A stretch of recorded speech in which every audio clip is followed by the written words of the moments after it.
London's Court of Chancery sits at the heart of a thick, blinding fog. It's a vast, labyrinthine bureaucracy, where lawsuits drag on for decades, slowly draining the life from everyone involved. At the center of this rot is Jarndyce and Jarndyce.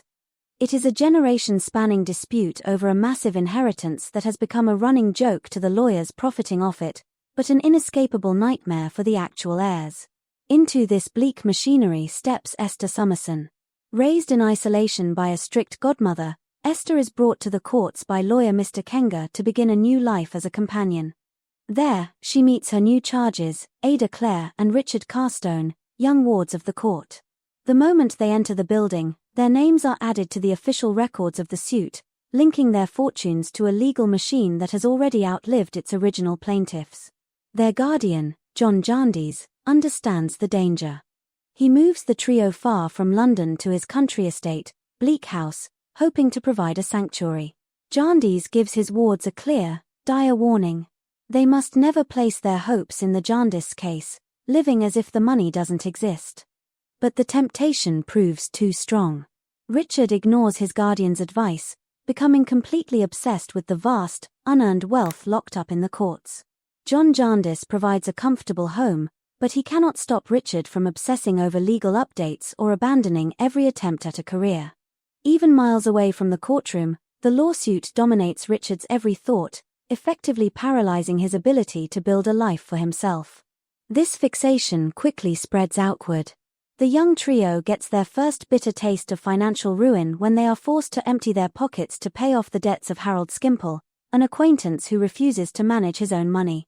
Miles away, at a grand country estate called Chesney Wold, we find a different kind of isolation. Sir Leicester and Lady Dedlock live surrounded by wealth and status, encased in a cold boredom that keeps the outside world at a strict distance. This document shows the dense handwriting of a High Court filing.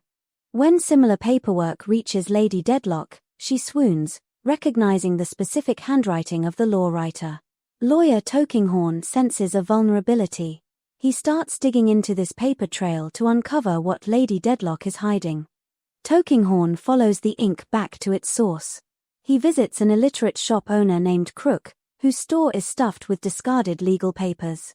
Crook points him toward the exact man who actually wrote the document, a law writer known only as Nemo, who has just been found dead in his rented room. Nemo's sudden death catches the attention of Mr. Tulkinghorn, a ruthless, secretive lawyer. Tulkinghorn launches an aggressive investigation, dragging entirely innocent bystanders into his search for the dead man's true identity. Nemo was actually Captain Hodden, a former lover of Lady Dedlock and the biological father of Esther Summerson, the young woman Lady Dedlock believed died at birth. When Esther and Lady Dedlock finally cross paths, the truth hangs silently between them.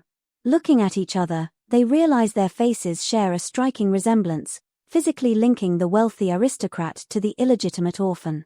While the upper class tries to bury its secrets, Esther confronts the city's misery head-on. She takes in and cares for Joe, a ragged, feverish crossing sweeper who lives in the absolute squalor of a slum known as Tom All Alone's. By helping Joe, Esther contracts his devastating fever. She survives, but her face is permanently scarred. Despite her changed appearance, her character draws the attention of the Honourable Dr. Woodcourt, who asks her to marry him. Lady Dedlock's desperate hoarding of secrets breeds paranoia and isolation, while Esther's willingness to care for a dying street child creates genuine bonds and unexpected love. Richard takes the opposite path. He marries Ada, but their union is overshadowed by his obsession with Jarndyce and Jarndyce. His physical health deteriorates, and he squanders his funds, convinced that a massive settlement is right around the corner. The reach of London's greed touches everyone. It affects people like Catty Jellyby, whose mother ignores her own children to pursue distant philanthropy. And it breeds parasites like the Smallweed family, moneylenders who prey on the desperate. The tension peaks when Mr. Tulkinghorn finally corners Lady Dedlock. He presents her with proof of her affair with Captain Hodden, threatening to expose the scandal and destroy her position in society. Before he can act, Tulkinghorn is shot dead in his chambers. Inspector Bucket is brought in to untangle the crime, and in the process, he reveals Lady Dedlock's secret to her husband, Sir Leicester. Sir Leicester defies expectation. Instead of casting her out in a rage to protect his name, the proud aristocrat is heartbroken. He forgives his wife and dispatches Inspector Bucket into a winter storm to find her and bring her home. While the family search begins, the doors of High Court swing open. Jarndyce and Jarndyce, a suit that has outlived kings and chancellors, is called for a final ruling. The private concealment of past sins and the public pursuit of unearned wealth reach a breaking point, shattering the fragile illusions keeping these characters afloat. Convinced she has shamed her husband, Lady Dedlock flees into the snow. Inspector Bucket finds her too late. Her body is found frozen outside the Poppers Cemetery, where Captain Hodden was buried. Back in court, a crowd of lawyers breaks into laughter as the Jarndyce verdict is read. No one won. The case only ended because the decades of legal fees have entirely consumed the estate. There is nothing left. For Richard Carstone, the news is a death sentence. Realizing he wasted his life waiting on an empty promise, his body gives out. He dies of tuberculosis and despair, leaving Ada pregnant and penniless. Amidst the wreckage, John Jarndyce performs a final act of grace. Recognizing that Esther is in love with Dr. Woodcourt, he quietly steps aside from his own engagement to her, releasing her from her obligations. He secretly orchestrates Esther's marriage to the young Dr. Alan Woodcourt, a man who consistently stood by the family through their darkest, most desperate hours.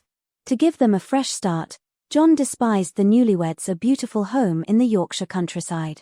As a testament to endurance, he intentionally names this new estate Bleak House. Together, Esther, Alan, and the widowed Ada look out over their new home. They are battered, carrying the scars of the past, but they are finally stepping out from the suffocating shadow of the courts. In the end, Charles Dickens leaves us with a stark conclusion. True refuge is never found in the cold mechanics of a legal system or the distant promise of sudden wealth. Survival requires something much harder to build: personal virtue, selfless action, and the quiet strength of found family.